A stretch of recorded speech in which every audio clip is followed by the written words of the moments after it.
श्री शिवाय नमस्तुभ्यम। हर हर महादेव। तो आज आपको बताने वाले हैं हम सोमवार का उपाय। सोमवार के दिन आपको करना है ये उपाय किस प्रकार से, और वो है माता अशोक सुंदरी का, माता त्रिपुरा सुंदरी का उपाय। माता त्रिपुरा सुंदरी के नाम से आपकी कोई भी रुकी हुई कामना हो या कोई भी अधूरी कामना हो जो कि पूरी नहीं हो पा रही हो, आप इस उपाय को एक बार अवश्य ही करें। किसी भी सोमवार के दिन आप भगवान शंकर के मंदिर में जाए। आपको साथ में लेकर क्या जाना है? दो कलश। एक कलश में होगा गन्ने का रस और दूसरे कलश में होगा शुद्ध जल। एक कलश में गन्ने का रस, दूसरे कलश में शुद्ध जल लेकर जाना है। अब भगवान शंकर के मंदिर में जाना है। यदि आप किसी कार्य के लिए जा रहे हैं, आपको ऐसा लगता है कि आपका ये कार्य सफल होना चाहिए, तो भी ये उपाय ज़रूर कर जाएं। सबसे पहले जिस कलश में गन्ने का जल है, उस कलश को अपने दोनों हाथों में पकड़िए। पकड़कर दक्षिण दिशा में खड़े हो जाइए और फिर दक्षिण दिशा में खड़े होकर आपको इस कलश से जल समर्पित करना है, गन्ने के रस वाला। और जब जल आप समर्पित कर रहे होंगे, तो आपको नाम लेना है माता त्रिपुरा सुंदरी का। किसका नाम लेना है? त्रिपुरा सुंदरी का। त्रिपुरा सुंदरी का नाम लेकर आपको वो गन्ने का रस भगवान शंकर के शिवलिंग पे समर्पित कर देना है। इसके बाद जो स्वच्छ जल है, आपको वो समर्पित करना है। स्वच्छ जल भगवान शंकर के शिवलिंग पे समर्पित कीजिए।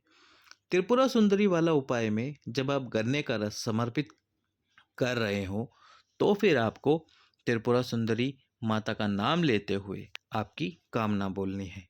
किसी भी एक सोमवार को आप ये उपाय कर कर आएँ और अपनी कामना बोल कर आएँ। यदि किसी कार्य के लिए भी जा रहे हैं, तो आप इस उपाय को अवश्य ही कर जाएं। चलते हैं हमारे इस वीडियो के दूसरे उपाय की तरफ। यदि अभी तक आपने इस वीडियो को लाइक नहीं किया है, तो लाइक करके चैनल सब्सक्राइब करके शेयर कर दीजिए। दूसरा उपाय ये है तुम रूपेश्वर महादेव का उपाय। तुम रूकेश्वर नहीं, तुम रूपेश्वर। तुम रूपेश्वर महादेव का उपाय। एक तुम रूकेश्वर है और एक तुम रूपेश्वर है। ये उपाय आपकी मनोकामना पूर्ति के लिए है। सोमवार के दिन करना है आपको ये उपाय। केवल एक कलश जल ले लेना है और इस कलश जल को आपको आपके सीधे हाथ पर रखना है। सीधे हाथ पर पहले एक बेलपत्र रखोगे और उस बेलपत्र के ऊपर आपको इस कलश को रखना है। लेकिन जब कलश को रखोगे, तो आपको इस कलश को इस प्रकार से पकड़ना है कि आपकी जो उंगलियां हैं वो इस प्रकार से कलश के ऊपर आ जाए। इस प्रकार से पकड़ना कलश, ताकि ये उंगलियां कलश को पकड़ लेवे। अब आपको तुम रूपेश्वर महादेव का नाम लेते हुए, आपकी मनोकामना बोलते हुए, आपको इस कलश को अपने पूरे घर के अंदर घुमाना है। कहाँ पे घुमाना है? अपने पूरे घर में। और उसके बाद इस कलश को लेकर आ जाना है शिव मंदिर में। शिव मंदिर में लाकर सबसे पहले तो इस कलश के जल को भगवान शंकर पे समर्पित करना है, तुम रूपेश्वर महादेव के नाम से। कौन से महादेव? तुम रूपेश्वर महादेव। और उसके बाद में आपको जो बेलपत्र है आपकी हथेली पर, उसको भगवान शंकर और माता अशोक सुंदरी के बीच में इस स्थान पर समर्पित कर देना है।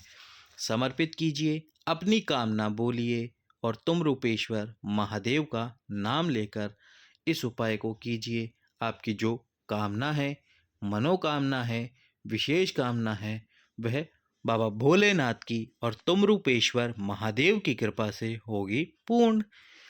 अगला उपाय की तरफ चलते हैं, जो कि है रोग मुक्ति के लिए।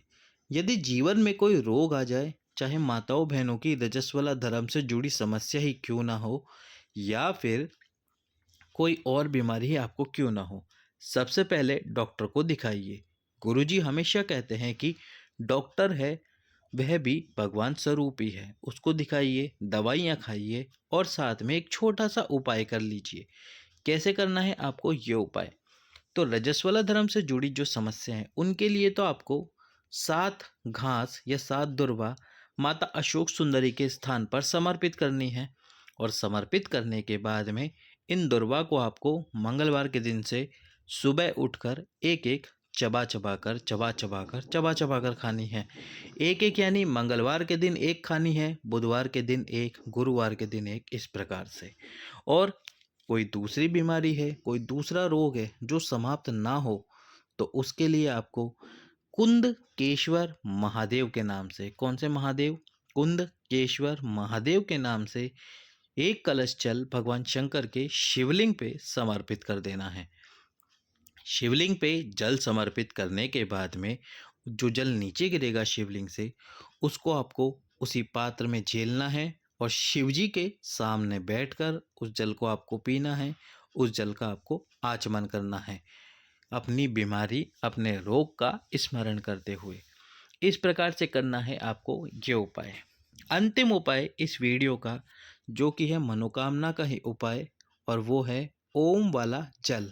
आपके परिवार की खुशियों के लिए, आपके परिवार में सुख शांति के लिए ओम वाला जल। अब ये ओम वाला जल समर्पित कैसे करना है आपको? तो सबसे पहले आपको एक कलश जल लेना है। भगवान गणेश जी के स्थान पर इस प्रकार से जल समर्पित करते हुए माता शोक सुंदरी के स्थान पर आते हुए भगवान कार्तिकी जी के स्थान पर आना है।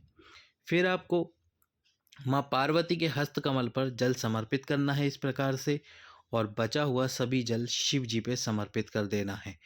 जब आप इस प्रकार से जल समर्पित करोगे तो ये इस प्रकार से ओम का निर्माण होगा। और ओम का निर्माण करते हुए अपने परिवार की खुशियों के लिए, अपने परिवार की सुख शांति के लिए इस ओम वाले जल को समर्पित करके जो जल शिवलिंग से नीचे गिरेगा उसको उस पात्र में झेल कर पूरे जल को आपके घर में, आपके पूजा वाले स्थान पर और सभी जगहों पर थोड़ा थोड़ा छिड़क देना। इस प्रकार से करना अपने परिवार की खुशियों के लिए और अपने जीवन में सुख शांति के लिए ओम वाले जल का उपाय। यदि वीडियो लाइक नहीं किया है तो वीडियो लाइक करके चैनल सब्सक्राइब करके शेयर करो अधिक से अधिक लोगों के पास। सभी भक्तों को श्री शिवाय नमस्तु।